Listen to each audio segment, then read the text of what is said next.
Hi everyone, I'm Nathan with the ebookreader.com. For this video, I'm going to show a bunch of tips and tricks on the Kindle Voyage specifically. I just uploaded this Kindle Tips and Tricks Advanced User Guide to the Kindle store a couple days ago. It's $2.99 if you want to purchase it. I'm going to talk about a lot of the features here and show a lot of the stuff in it. So let's go ahead and talk about some of the Kindle Voyage specific features first. So if we go up here in the settings menu, we can customize the device options. So first off, there's the screen light. So there's this night light setting, so it just basically makes it so the screen gradually goes dimmer at night once your eyes start getting used to the brightness. Kindle Voyage also has some device specific options here in the reading menu for the page sensors over here. So it's got these sensors right here and you can adjust the pressure settings. So one thing about these sensors is when you're turning pages, reading a book, you just have to lightly tap the screen. That doesn't work on the pressure sensors even at the lightest setting. You actually have to physically press them. So just tapping them doesn't activate. As you can see, the arrow activates when you press it. So you actually have to give it a good solid press even on the lowest pressure setting so you're not accidentally pressing them. Then you also have the feedback settings. So the Kindle, it sort of just vibrates a little bit when you tap the when you activate the actual pressure button. So you can actually turn that off. I don't really care for it myself because it kind of is distracting while reading, but you do have the options for 3 different settings for that as well as turning it off. So those are a couple of the Kindle Voyage specific settings. Another specific thing with the Voyage is the automatic brightness sensor. So we've got the little icon up there, so we can normally manually adjust the light by using the dial right here, and you can also just click on and off auto brightness, so it will automatically adjust the brightness based on the ambient lighting conditions. So those are just a couple of the Voyage specific things. So let's go ahead and talk about the layout on the home screen. So you can obviously scroll through with the home screen there, and you can also use the buttons to scroll through the home screen as well, and the back buttons, that dot up there. If you tap this button right here, or that icon right there, you can actually jump to a specific page on your home screen. You can also sort some different ways with the list view, and then you can also sort by different collections. You can create collections from right here as well. So once we have our items right here, we can go ahead and sort by these different options right here.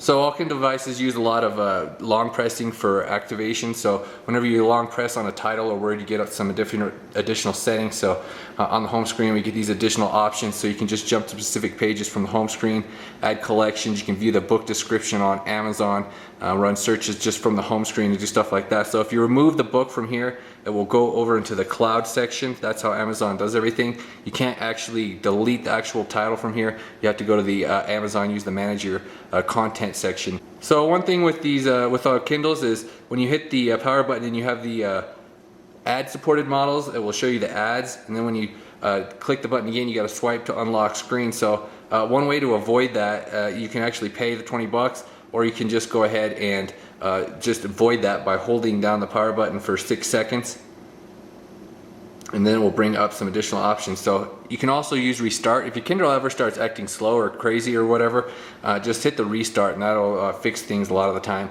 But what I was talking about is if we go in here and choose screen off, that way it turns the screen blank.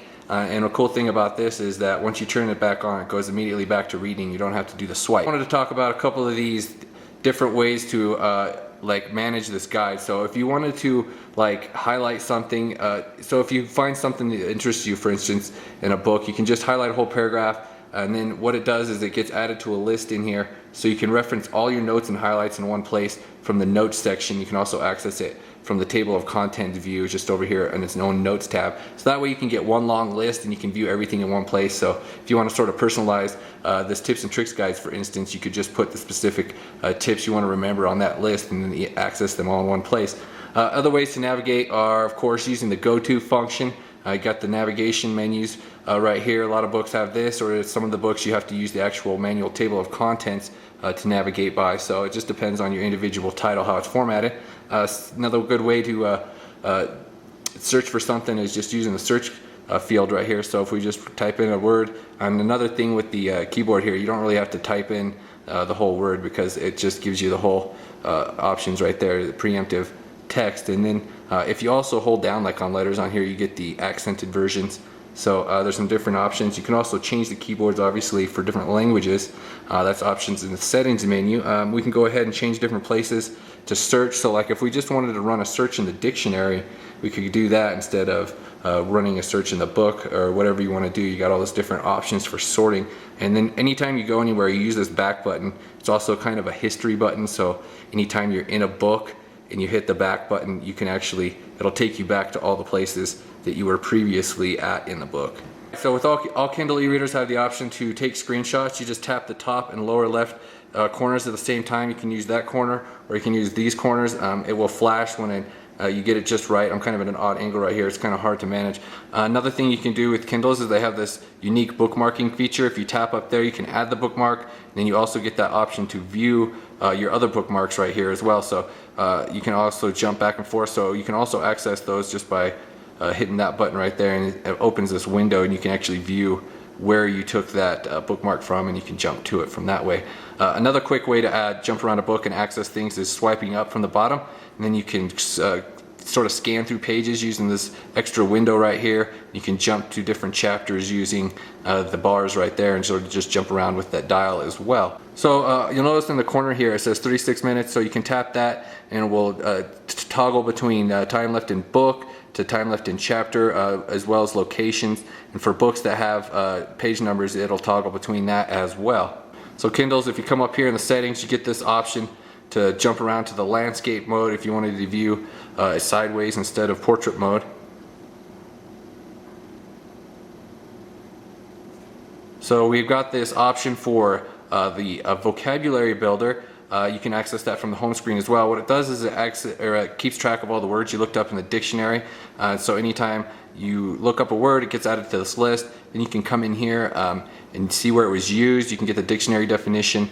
You can check it as mastered and delete. You can also view this flashcard. So this is sort of a unique feature that other e-readers don't offer. Okay, so whenever you take notes or highlights on a Kindle, it gets saved to a My Clippings file. It gets saved here on your home screen, so My Clippings right there.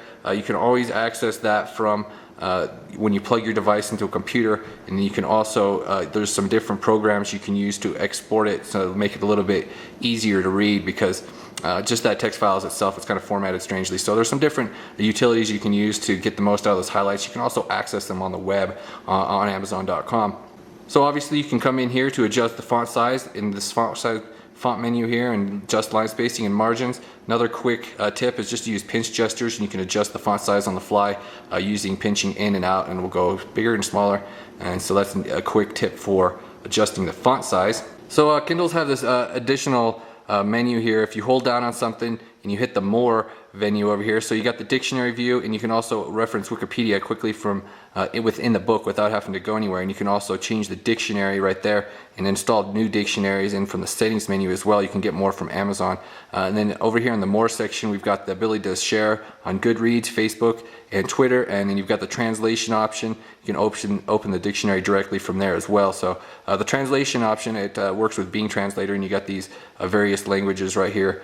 Okay, so with a lot of fiction titles, it has this thing called X-ray. So if we open up one of these other fiction titles, we'll get this X-ray feature. So what it does is it sort of gives you a list of the characters and like terms mentioned in the book. So you can it'll break it down by the chapter, the page, and you can view the different characters. Like if you forget who a character is, you can get the description right here, and it shows you how prominent the character is in the book by means of those bars on that lines right there. You can also scroll through here and jump to the different parts of the book where that character is specifically mentioned. So the X-ray adds some additional features in there. You can also view entries from Wikipedia, and it also has images at times as well. Another one of the newer features is when you're viewing a title like this, you can just come in here. You can get the book description, but another new feature is like about the author here. So then it'll go ahead and list all their additional titles. So you can just jump back, easily see what all the different titles that the author has written right there from within the ebook, and you can get a description of them as well. Another option in the settings is the partial page refresh. As you'll notice, when I turn pages here, it doesn't flash the whole screen. If you go in and turn that on, it will flash the whole screen, and it will help make things clearer. Okay, so you can send additional documents to your Kindle You can use the send to Kindle apps. You can have Amazon convert them. There's a number of formats that you can have converted. You can also use like a program like Calibre to convert EPUB files to the Kindle format. You can use like the send to Kindle apps and the email. So you can access your Kindle's email in the settings menu under the personalized tab, and it'll show you an email. You can actually send documents to your Kindle. That's kind of an easier option than using the side-loaded method with you attaching to a computer. You can just email documents, and that way it gets synced to your Amazon content, and it will get added to the cloud and get synced onto other devices as well. Okay folks, I'm going to go ahead and wrap up this tips and tricks tutorial right here. Check out the ebookreader.com for some additional information, and like I said, you can download this ebook on the Kindle store for some additional tips and tricks for Kindle ebook readers. Like there's some section here for free Kindle ebooks, some different places you can get Kindle ebooks. You can actually use the web browsers to download ebooks from places like Project Gutenberg and Feedbooks. Just make sure you get the Mobi file. So there's some additional tips in this book that I didn't go into detail with, but you can check that out if you want. I'm going to go ahead and wrap up this video. You guys have a good day, and thank you guys for watching.